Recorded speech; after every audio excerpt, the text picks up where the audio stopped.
Reggae Interviews. Word Sound Power.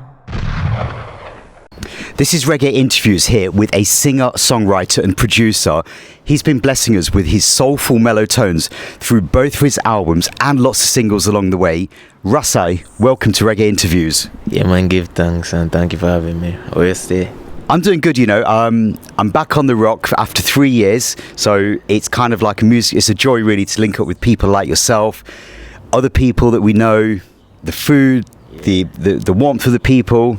I always kind of joke that when I come to Jamaica, I'm going to try and not touch onto a beach, but this time around, I even managed that as well. Yeah man, you have to do everything. Everything is beach, river, food, music. Yeah, definitely, you know? In fact, actually, the last trip that we had, which was in February 2020, was the first time that I saw RasI perform live on a stage. Bob Marley celebrations, the 75th anniversary. Yeah, that was a special performance. Me like that, honestly. Yes. With I think Black Hero did come up on stage with me as well and things. So yeah, it was a good performance, man. Yeah. And I think I remember that you did a cover of Guiltiness. Yeah. That still sticks in my mind. Yeah, Guiltiness. That was a powerful one. That night, there's still a whole heap of people that love it. You know, we just give thanks. Yeah. Okay, so we've been here for a few weeks now, and we saw you perform once again at the Essence Music Festival, Frankie's Earthstrong. How was that performance? It was great, you know. The band was good. The people were very receptive. It was my first performance on the Essence show, so it was just good for singing the same song, Red, that Frankie produced for me too. So that was actually my first time performing that song. Oh, okay. Yeah, so great vibes, man. Great vibes, great energy. Yeah. I think I always kind of feel that in the month of February there seems to be so many events and so many activities going on. What's it like in the rest of the year, though? The rest of the year you still have events, but not as much. I think we need to have some more, though, because it can't just be February alone where I deal with things for the culture. Yes. Yeah, we have to maintain the culture right through the year, both yard and abroad, because you have artists out here and you have artists on tour, so we need to have shows right through the year. Yes. Yeah man, definitely. Now, talking to artists and producers and musicians and things, there is always a story behind the name. So I want you to share with our viewers today at Reggae Interviews, how did the creation of the name RasI come together? Well, my name is Immanuel, and my brethren them normally call me Ras. You don't know you're a Rasta man in Jamaica. They might call you Rasta, that's the first thing they might call you, and them just say RasI. Simple. Right. Nothing, no big story behind it, nothing, but yeah, that is it. That really. is it. Yeah. Because I think over the years I've heard all kinds of stories of how, you know, some of the elder artists say, yeah, it was Bunny Lee that gave me the name and I just had to stick with it and them kind of things. So it's always good to try and ask these questions to try and get a better understanding of what the name actually means. Yeah man, definitely. I wish I had a greater story to give you, but I don't have a greater story for you right now. Yeah. Now, in terms of music, I believe that you've kind of like almost grown up in music, because I think it was your mum that used to work at Tuff Gong. Yeah, born and grew in this studio. So my mother was a part of Tuff Gong from its inception. Okay. So I just after school gone to the studio. Yeah man. Yeah. So I got to experience Craig Isaacs, Dennis Brown, Dean Fraser, China Smith, Ziggy Marley, Stevie Marley, you name it. All of them, yeah. So that was school for me. School for you, right? Yeah, okay. Yeah, man. So I'm guessing that your mum must have worked inside the distribution or in the pressing area? She was the studio manager. Okay. So, and not only that, my mother actually used to sing too. She was in a group called Mamas. So she did work with China Smith and Alpha Bundy as well, and you know, so. And my mother was Rita Marley's right hand. So I get like a first hand look at how the business side of it's supposed to do, as well as the music, you know, which a lot of people don't get. So I'm very grateful for that, because it helped to set a solid foundation. As a young artist, I think that, you know, the importance of not just managing your creative skills in terms of the music that you're making, but the business side of music, which I know some people don't like to deal with. You have to do it though, don't you? Yeah, it is a tedious process, but it is essential, because if you want to continue to make money from your music years after, then this is what you need to do. And for me, we try to make sure that we approach the business aspect just as how we approach the creative side. you know. So because you need them both. As I say, you know, it's not just, you don't want to just earn by doing dub plates and doing shows. Right. You know, you want to make sure you get all the royalties and them things there. So yeah, you have to do it, man. So how do you put together a team? You must have a close-knit team of people working around you in order to manage all of this, because it's a lot to take on, I believe. Yeah, man, definitely. But my manager, April, you know, Niche Entertainment, JA, she's very good at structure, you know, and I give thanks to that, because me like structure, but my also I really like fair deal with too much paperwork and admin. Yeah, so and she keep up on that, and she makes sure that me stay up on it and up to date with everything. Plus, as I said, we have 1 and 2 other people who work with us, you know, Uncle Sean as well, and a few others that help to make sure that the ship stay steady. You know, yeah, man. So that is it. We have photographers in the team, and you know, it's a football side we have. Right. So we have a defender, them, we have a keeper, them, we have a striker, them, and thing. Yeah. Okay. Yeah, man. So do you play ball yourself then? Yeah, my baller. Okay. So do I ask the question, who's your team then? Barcelona. Okay. Yeah. All right. Yeah, man. So look, Ras-I, we're talking today for the first time, and I want you to share a little bit with our viewers of how the musical journey actually started for you. Well, my musical journey started, I started out as a beat maker. So I used to make rhythm for labels like Renaissance, SSMG, you know, Jam 2, them. Then I moved into being a producer.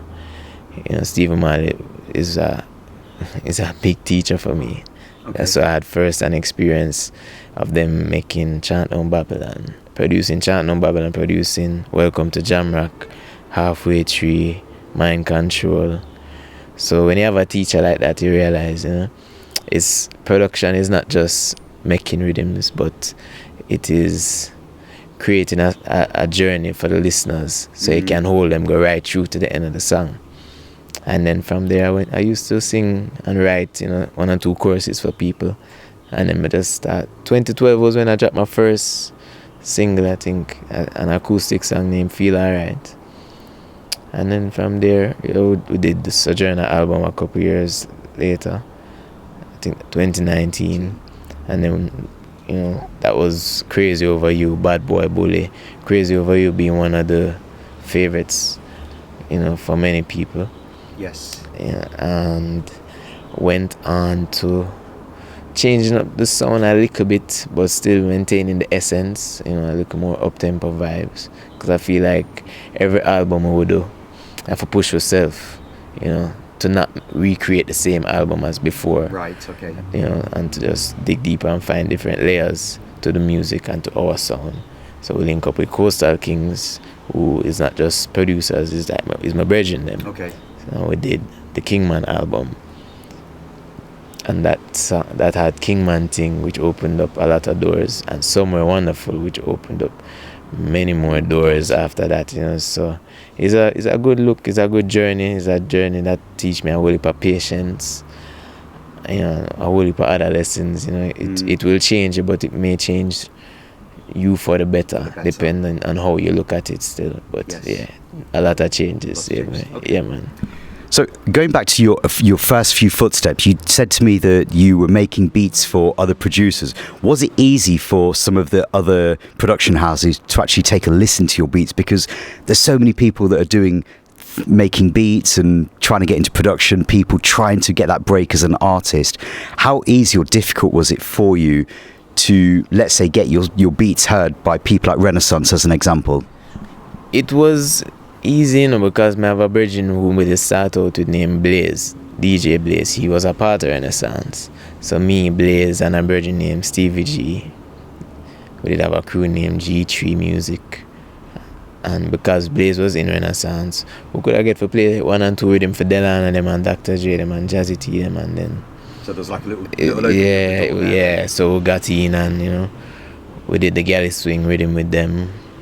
with Sasko, and so that was even crazy for me because no Sasko, a big DJ. So for me to be in the studio working with Sasko like first hand, is a great feeling.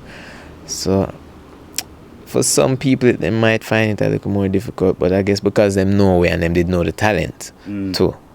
So it was good. It was nice. Yeah. So when you started out on your musical journey, was it always with the goal in mind that you wanted to produce and sing your own music, or was it more that you wanted to actually make beats for people? It started out by just wanting to make beats and produce for other people, but I think I saw an opening where there was a lot more that could be done by the artists that I was working with at the time. Somebody said, one day, instead of writing for these people and producing, I could eventually just sing the song them myself, but it did take more training on my part, vocal wise and even just personality wise, to step out of the shell and step from behind the board and go in front of the stage. That was what it was really and truly. So when you say that it took a lot of training in terms of developing yourself as a singer, what sort of training are we talking about? Vocal training, and for many producers turning artists, you have to take yourself out of, you have to take off the producer hat when you go behind the microphone, and remember you're the artist now, so you can't think about what is being played too much. You have to focus on performing and keeping the audience engaged. So that was one of the main things for me. Yes. Yeah, man. And in terms of things like musical instruments, you play quite a few musical instruments as well, I think, including the guitar, keys, and percussion.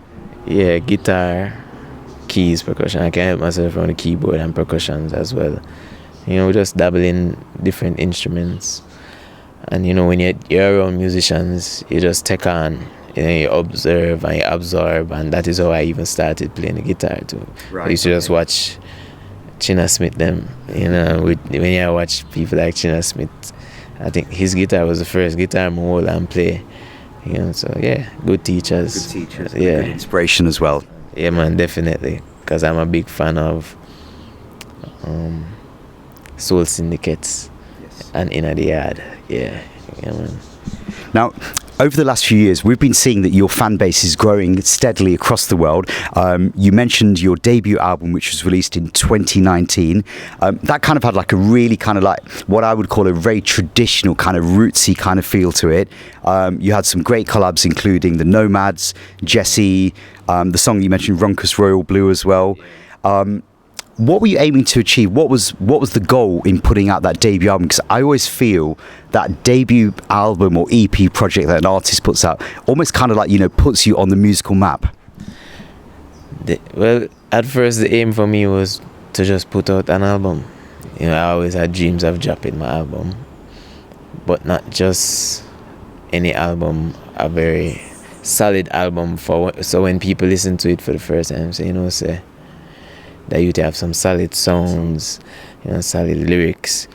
Also, when people and new fans come on board and go back to listen and say, and to have a catalog, Yes. So we not only have the roots sound, we have the, I always say roots and fruits, the fusion sounds as well. But to make sure, people know the roots is still there, still evident. Yeah, man, definitely. And then I think that your second album, which was released just over a year ago, Kingman, it was 8 tracks, and I would probably describe that as being full of the roots, but with more of a sprinkling of the fruits as well. There's a lot of kind of like jazzy tones on some of the songs, influences of R&B and hip hop as well. Yeah, man. It is wanted to make some music to make people dance, but still maintain the message of love and consciousness. Same way, And I think I hear a lot of people complain about how the sound had changed and thing, but I feel like the essence and the message is the most important thing. Right. And we always go back to the root. We're always going to have reggae as our root. Yes. But for this one, we we made it during the pandemic, so everybody just step on a little frustration vibes, want some feel good music. That was the aim, feel good music, and to maintain the message. So it was a great journey. Actually, February 18 will make 1 year since we dropped the album, so it's a nice look, man. The album had so many great songs. One of the lead singles was the combination with Dre Island, a song called Dangerous.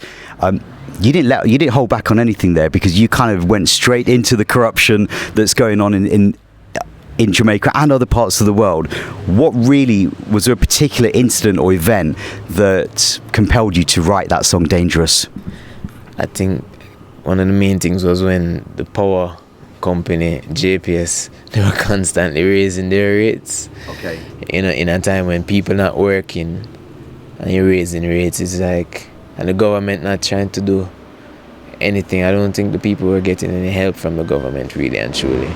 And then we got to see what the pandemic do. It forced people to pay attention to the actual corruption that is taking place. Okay. Not just in Jamaica, but across the world. But even here at home, we had so many, I don't want to call the name right now, but so many scandals. And these scandals are coming from the highest of offices in our island. And these are the people who make it seem like it's only a certain group of society who commit certain crimes. But, it just needed to be said, because gas was going up every week by $4, and anytime gas drop, it dropped by 25 cents. So it just never made no sense to me. And, it's a song that, as you say, it's filled with a lot of anger and frustration. Yeah. And how did Dre Island come on board that project? Well, Dre, I'm a brethren. We always spoke about working together. And when I actually did my part first, my 2 verses, and I said, this need a collaboration. And, Dre just came to he actually called me on the phone while I was recording. And I say, yo, it come like, it's a sign, I come link you, and we just drive, go check him on the lane, play it for him, and 2 days later we're recording his part. So, that was the vibe, sweet. And there's also a great video as well to that. Yeah. Big up Tweak visuals to that too. It was a nice, we shot it in my old community, and it's from the start, it's a proper story. Yes. Yeah, proper story being told, nice plot and thing. We try to make sure that our videos maintain the message of the songs as well, and amplify it. Yes. Yeah, that's the main thing, because a lot of times them say, videos coming out of Jamaica not making sense, they don't have anything to do with the song, but we have to make sure, we take pride in our work like that. Yeah, everything have to be in line, everything have to match up. Yeah, man. A bit like the video to Somewhere Wonderful, right? Yeah, Somewhere Wonderful. That was a great one to shooting that with create with Alt, Cesar and Tony. We shot that in Trelawney and Hanover. Wanted it to be simple, yes, but beautiful at the same time. And then we went up by Lime Key. It was a 2-day shoot. Went up by Lime Key and shot as well, the beach, and it was a nice vibe. That's right. Yeah. I mean, I think that those 2 songs, they portray such a stark contrast of lived life in Jamaica, right? Yeah. Because the Somewhere Wonderful is probably what a lot of the foreigners, the tourists ourselves, will generally tend to see unless you come into town. Maybe the Jamaica Tourist Board needs to endorse that song. There's no maybe them need to endorse it. It would be a very good opportunity for corporate Jamaica to link with the creative aspect of Jamaica, because I definitely made the song with that in mind too. So, and the video as well. So if you notice, we don't have any ganja smoking in the video, no gun lyrics, we want it feel good, and here it is. Work with us in tandem, collaborate with us, and we can, show that you are supportive of our creative industry. Yes. Yeah, especially when the creative industry is doing something good, you have to support it, reward it, because that is how we can now change and shift how people are, doing certain works. We can say, okay, so that is the way, and we move forward like that, and build stronger industries. Yeah. So have any inroads been made with the Jamaica Tourist Board with that concept? Yeah, a few conversations have been had, but Sandals even used it for their August 6th Independence Day celebration as well too. So big up Sandals too for coming through on that. Yeah, man. Yeah. I mean, other songs on the album that I feel that we have to talk about, though, the combination with Christopher Martin, the We Rise, the We Rise. Yeah, the We Rise. Chris, I'm a virgin, man. I'm a baller virgin too. So it's not just in music. We play ball and we'll go road together and thing. And it's a song where talk about, the journey in music.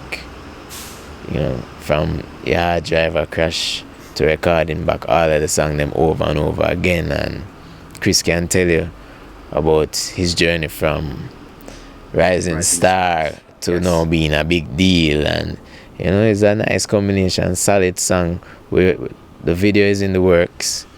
It's just his schedule, my schedule, but we all get it together, man. Yeah, man.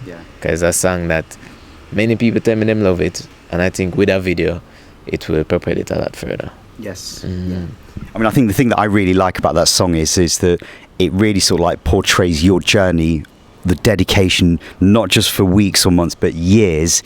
And, hard work does reap its rewards. Yeah, man. Hard work and smart work definitely does reap the rewards, so it really does. It did what it was supposed to do. Yes. Yeah, man.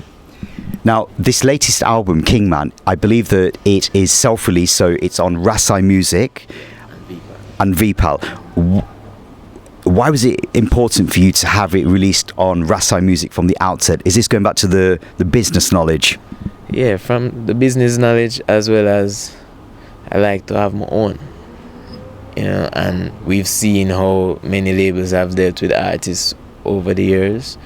So we just want to keep it in-house right now and build up the house. We have the foundation laid already now, where I put up some column and some casting are going and things, so that's what I do with really and truly. Yeah, man. And in terms of productions, I think you mentioned a few names earlier, JLL, Coastal Kings, and also Dale Virgo. He was also involved as well in putting the project together. Yeah, man. Dale mixed the project as well.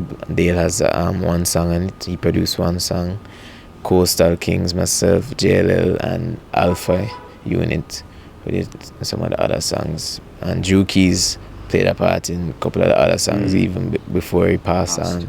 So yeah, it's in-house, because everybody I'm a virgin same way. So and that was the thing. We have some great creative individuals, and the artwork was done in-house as well. So that is how we did want to do it. As I said, just go and strengthen our people and build them up, and everybody can have their repertoire and thing. And yeah, man. And then there's a big song called Kingman Ting, isn't there? A big song. That was released, I think, 2020. 2 years before the album. Yeah. Tell us the concept behind that song. The concept behind that song, it is, so Kingman and what them call my father. So growing up, so when I say Kingman Ting, you have to live out the Kingman live. I talk about my father, but my father also took his example of living from His Majesty. Okay. So, it's talking about living like His Majesty, the words, the teachings of His Majesty, implementing it in everyday life, and showing the youth them a different way. The world already have enough stepper, show them a different way for stack cheddar. So that's why I try to just elevate the thoughts of the youth them, show them, say, I forgot that way there.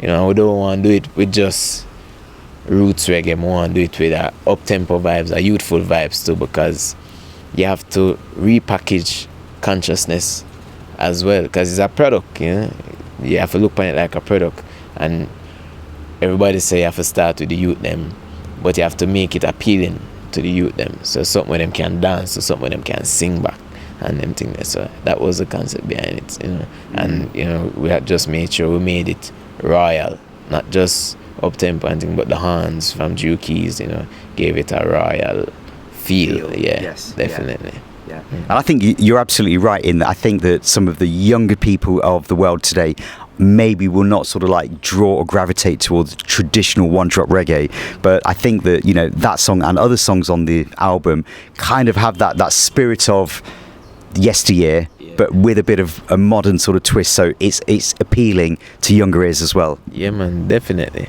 And then once you get them to look, you know, then you can give them some roots too, and you can give them some more of this and some more of that, and that is how you do it. You have to draw them in first. Yeah, so it'll do it. Yeah, and give thanks. Yeah. In terms of, you know, the fan base is worldwide, where would you say, which part of the world would you say is following Ras-I's music to the highest level in terms of radios playing your music, fan bases, where you're getting the calls from to perform? Europe and Cali, you know, Canada as well, but Africa, Kenya, Kingman Ting went #1 in Kenya. Yes. For like a month. You know, and ever since then, Kenya has always been on the radar. So I'm looking forward to performing in Kenya soon. Right. Yeah, man. Yeah. Okay. Speaking it into being. Now, I mean, outside of the album, last year you released a couple of big singles that come to mind. There was a song called Time Won't Wait on the Gratitude rhythm from Winter James. You know, that was a great juggling project in a time when we seem to be seeing less and less rhythm jugglings. That was kind of like a fresh breath of air with people like yourself, Samori, Jazzy Elise, Mortimer, Kumar. So yeah, how did the link up with Winter come about? I know Winter from my youth, you know. Okay. So, because from the days at Tuff Gong. From the days at Tuff Gong, right. Yeah. So I even have a picture when I was a little youth and they were on the board with Winter too. Okay. So always Winter is like a big brother. So always in admiration of his works and him juggling them and thing. And when him call me and say, yeah, about juggling and work and thing, man. Just give thanks to that and grab at the chance and make sure so we put the best foot forward. Yeah, and as I say, it's a nice juggling because a nice crop of artists on the juggling and every song is solid. Yes. Yeah. And I think I kind of like the balance because, you know, there are artists that I think we're more familiar with the works and then there's other artists that we're not so familiar, but it all kind of like comes together really, really well. So yeah, it was a great juggling. It opened a lot of doors for many other artists them on the juggling too. Yeah. And then one of the producers that we started talking about earlier in the reasoning, Frankie Musique, I believe that you did your first sort of production with him, the song called Red, over the same rhythm that Makian and Cure or Siobhan had with the big song My Way. Yeah, Makian and Kwai have a tune called My Way. So the rhythm, they just there the studio and them play them just go through the song them on the rhythm because a couple other songs on it. And me hear it and I say, so Frankie, how am I get that rhythm, man? And give me it and I just voice it, and a couple of days later and Red was the result. You know, nice tune. And, roots, yeah, very good for the Europe market and thing too. So I just give thanks I wanted to. Yeah. And then I think one of the other singles that we heard earlier this year was a song called Hear My Call. Yeah, Hear My Call, you know, the prayer. Yeah, it's a personal one. I wrote it in 2019. Same year when I write Kingman Ting. You know, we did have some issues I go through and thing, and you know, just me and His Majesty having a conversation really and truly. So that is what it is. Hear My Call, the prayer. Yeah, man. Yeah. So 2023, what have we got forthcoming music-wise? What can you share with our viewers today in terms of other works that you have got coming out over the next few months? We have a collaboration with JaRIA forward. You know, the herbalist them I gonna love that one there. We have some more collabs can't talk about right now, but we're just dropping some more singles, more videos from the Kingman album as well. You know, because when I think we're done with the album, they will still have more can get out of it, and just more works, more performances, more promotion, more marketing. Yeah. If someone was watching today that was an up-and-coming artist, what's the one piece of advice that you would share from your journey that you want to pass on to others today? Which one of them? Take it one day at a time. Take every lesson, every blessing, you know, and don't just work hard, work smart, and make sure you say your business is as intact as your creative process. Yeah. RasI, I really want to give thanks to yourself for your time today. Also want to send a big shout out to Niche Entertainment for making the connection today as well. We give thanks for your time today. One love. Blessed love, man. Give thanks again to, yes sir, Rastafari love. Reggae interviews. Word sound power.